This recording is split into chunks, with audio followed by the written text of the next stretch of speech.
Okay, so today we're going to be looking at section 7.5. It's on page 212 in the student journal. Our goal today is to be able to solve equations that involve rational expressions. So when we have rational expressions and we have an equation, we call it a rational equation. That's what we're trying to do. We're trying to solve for x here. This is very similar to number 3 from the warm-ups. It's the same process. I'd like you to use the shortcut process that I showed you. Identify the least common denominator. What would be the least common denominator for factors of 2, 2, and 4? 4. So I am going to multiply each term by 4. This is on the canvas under 7.5 on the calendar. All right, so I'm going to multiply every single term times 4, so I'm going to go to here first. What did I say to do first? Multiply or divide? Dividing makes it easier. I'm multiplying by 4 over 1, so I'm going to do 4 divided by 2 is 2 times the 3. 2 times 3 is 6. On this one, I'm going to do my next term, 4 divided by 2 and times x. What's that going to give me? 2x. On my last term, I'm going to do 4 divided by 4 and then times 7. What's that going to give me? 7. So this is the way it would look. I would now go ahead and subtract 6. I get 2x equals 1. I get x equals 1/2. I do want to check that and make sure that it works. So here's what I can do. I can put in 3/2 plus, I need to use parentheses around my fraction, 1/2 divided by 2. And then if we did it right, that should equal 7/4. Let's hit enter. And now I'm going to math frac that. And yes, it does equal 7/4. So that is a solution. When you're taking your test, you should check your solutions. Okay, for time's sake, I'm not going to check every single one, but that's how you would do it. Anytime you put a fraction in, you should put it in parentheses. All right, let's look at example 2 now. We want to eliminate that denominator. What's the least common denominator? 4x. So identify your terms. 1, 2, 3 terms. Every term has to get multiplied by 4x.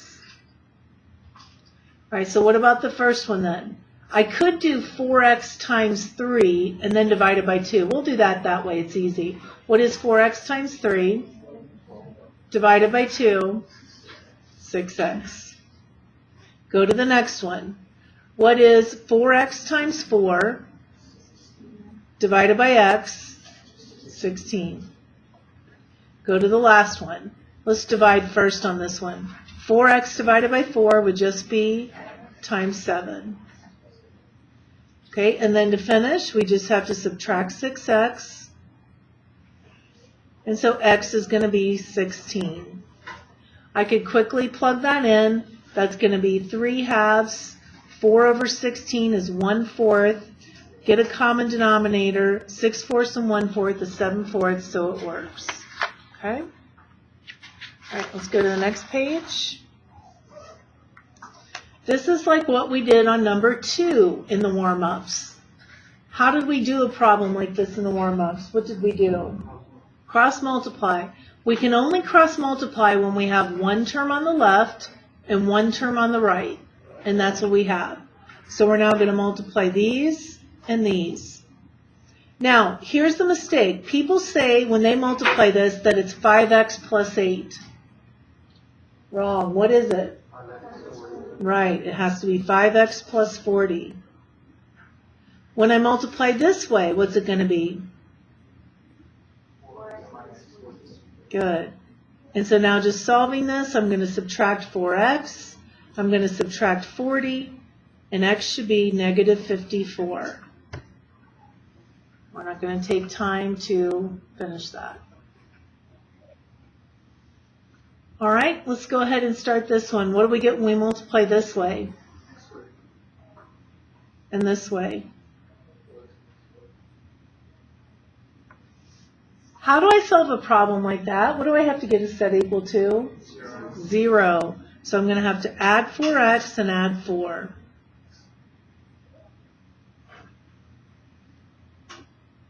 I want to see if it can be factored. Are there numbers that multiply to be 4 and add to be 4? 2 and 2, right?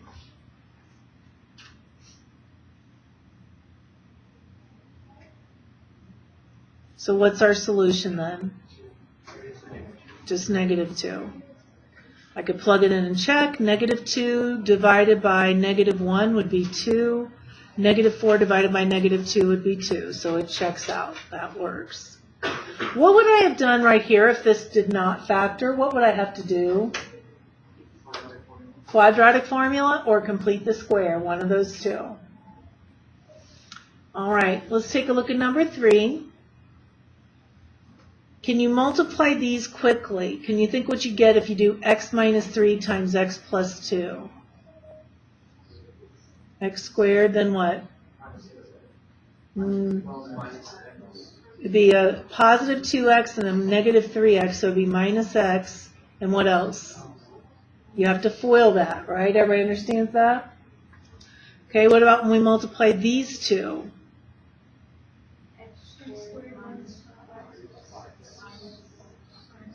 Minus 6, good. What's going to cancel out there? If I subtract x squared, what's going to happen? I'm going to get 0, aren't I? So I'm now going to add my 5x, and I get 4x. I'm going to add my 6, and I get 0. So x equals 0. You know, when we get x equals 0, a lot of times I see people write no solution. And I'm not sure why, but they just think, no, you can't have 0 as an answer. Sure you can. Look, if I plug in 0, I get 1 over negative 3 equals 2 over negative 6. Is that a true statement? Yeah, so x equals 0 is my solution. All right, back to this type now. Can I cross multiply here? No, because I have 3 terms. Okay, so we're not going to bother doing this one, but let's go over, well, let's go ahead. What would I multiply through on this one? 7x. We're just going to do the first step. You guys write down the first step. We're not going to do the whole thing here. Can somebody tell me what you get after the first step?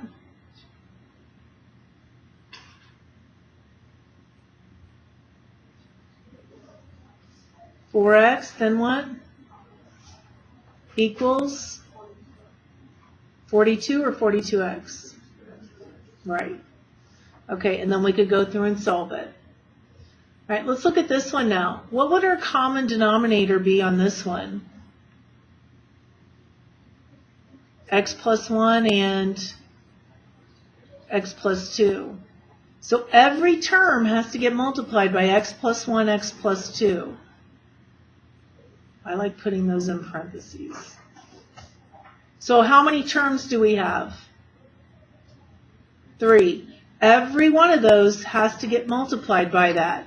This is why you want to cancel first. You don't want to think of this as 3 times this over that. I mean, just cancel these, and then what do you have left? 3 times what? X plus 2. Plus, go to the next one now. I would have 4 times this over that, so what would it be? 4 times x plus 1. And then on the last one, what would we have? Okay.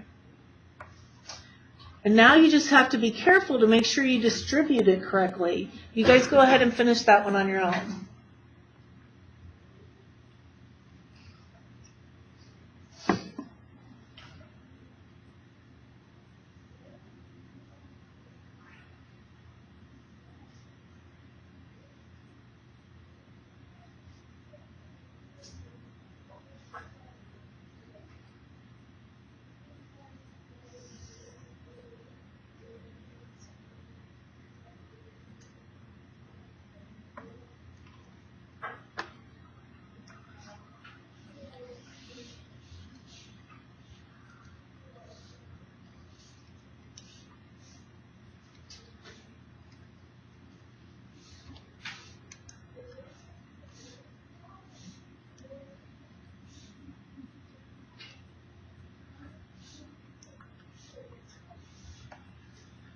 So did you guys get negative 5/8? Now it's pretty difficult for me to plug in negative 5/8 and check. Watch what I'm going to do instead. I put in 3 divided by x plus 1 plus 4 divided by x plus 2. These have to be in parentheses. And then I'm going to look at 15 divided by x plus 2. I'm going to graph those. So there's the first one. Looks kind of weird, doesn't it? And then here's the second one. And so we're trying to see if this is a solution at negative 5/8. It does not look like it is.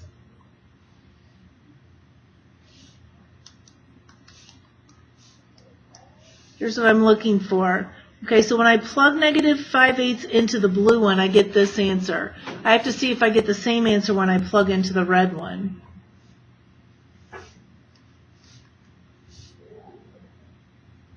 And I'm just going to arrow down. I could have just done that. Ooh, I get a different answer, don't I?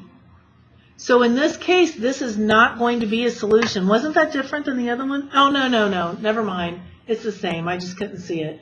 It's 10.9 there, and it's 10.9 there. So do you see how they are equal? So that tells me that this, yes, this is a solution. Okay. All right. This one's pretty easy. Let's go over to the next page. Looking at number 11.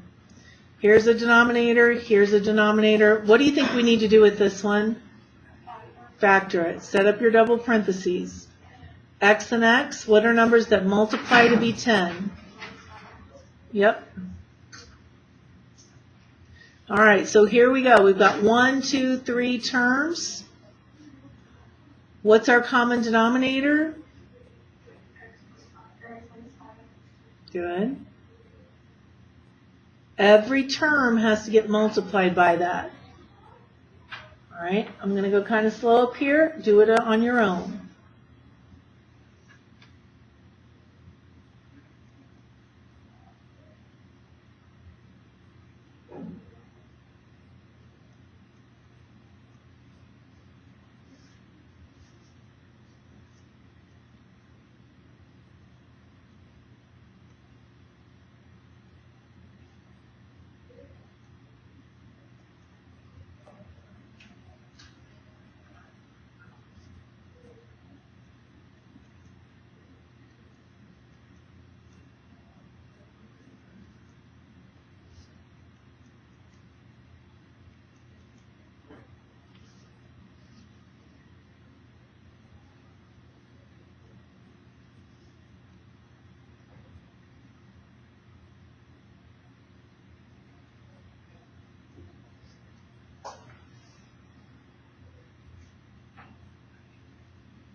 All right, so you should have gotten answers of -7 and 3. I went ahead and checked the -7, and when I plugged it in, I got the same answers on both. And I'm sure the 3 is going to work too. I could plug that in and check as well. I believe both of them work. I'll plug in 3 real quick. Let's see, that would be 3 divided by -2 plus, that would be 2 divided by, plugging in 3, 5. I get that answer. And see if I get the same thing. 11 divided by, plugging in 3. 3 minus 5 is -2. 3 plus 2 is 5. -2 times 5 is, -2 times 5 is -10. And I get the same answer. Okay? All right, determining inverses. Does anybody remember how to find inverses? Yep, switch X and Y. So this Y becomes an X. And this X becomes a Y. Now to solve this, I'm going to have to put this over 1. Because I only have one value on the left and one value on the right, we can go ahead and just cross multiply. When I cross multiply, I get 8 equals XY minus 3X. I want to solve for this new Y, so what do I need to do? Add 3X. And now what? divided by x. So my inverse function would be 3x plus 8 all over x. I now want to know if that's a function. To be a function, it has to pass the vertical line test. To type this in, I must use parentheses, 3x plus 8. All of that has to get divided by 8. I'm going to do a zoom 6. Oh, did I put 8? Darn. Hold on.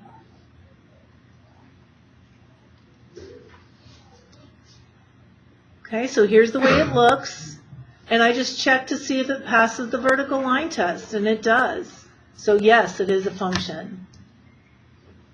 How else could I write this besides 3x plus 8 all over x? What could I do, Lee? 8 over x plus 3. Good.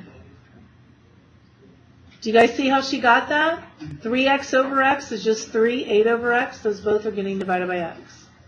All right, good. Any of those? Let's look at this last one, a word problem. You can complete the yard work at your friend's home in 5 hours. Working together, you and your friend can complete the yard work in 3 hours. How long would it take your friend to complete the yard work when working alone? Let T be the time in hours your friend would take to complete the yard work when working alone. All right, so our textbook uses this box method. They kind of use like a chart. Okay, so they say what's your work rate? Well, you can do the 1 yard in 5 hours. So your work rate is 1/5. The time, though, that you're going to spend on this is 3 hours. That's how long it's going to take you guys together. So what part of the work are you going to do? If you're going to do 1/5 for 3 hours, though, how much are you really doing? 3/5. You're going to do 3/5 of the work. How much work is left to be done? 2/5 is left to be done. So here's what we're going to do. We're going to say her work rate or his work rate is going to be 1 yard in how many hours? We don't know, do we? T or X. So it takes them 1 T hours to do 1 yard. But they're going to work for 3 hours. So what part of the work are they going to do? 3 over T. Now, so you're doing this much of the job, your friend is doing this much of the job, and altogether you're doing 1 job. Okay, so this is what we have to solve. A couple of different ways to solve it. I'm going to do it our new way, which is to multiply through by the common denominator. What is the common denominator? 5t, that's what we're going to multiply by. So we're going to distribute. So 5t divided by 5 is just t, times 3 is 3t.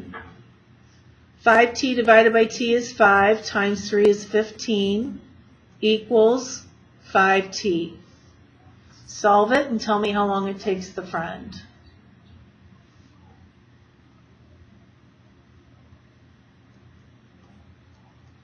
What is it? 7.5 hours it would take her on her own. Okay, so that's how long it would take her by herself. So obviously this person is a lot faster because it would only take them 5 hours by themselves. But if they work together, it should take a shorter amount of time. Now, our other textbook, they didn't teach this chart method. They would use these variables. They would use time alone for person 1, time alone for person 2, and time together, and the number 1. Can you guys think of what the formula would be? If I told you one thing you're going to use is time alone for person 1, time alone for person 2, time together, and then the number 1. How would this equation translate using those?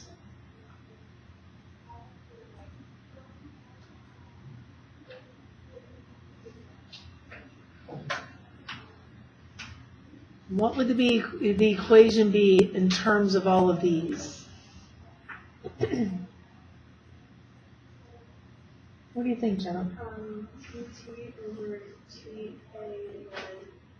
T2 plus TT over TH Equals. Very nice. She is correct. This is the formula that our old book used to just have in it. They'd say just use time together over the first person's time plus time together over the second person's time equals 1, and that would always work. Okay? Personally, I think this is an easier way to do it.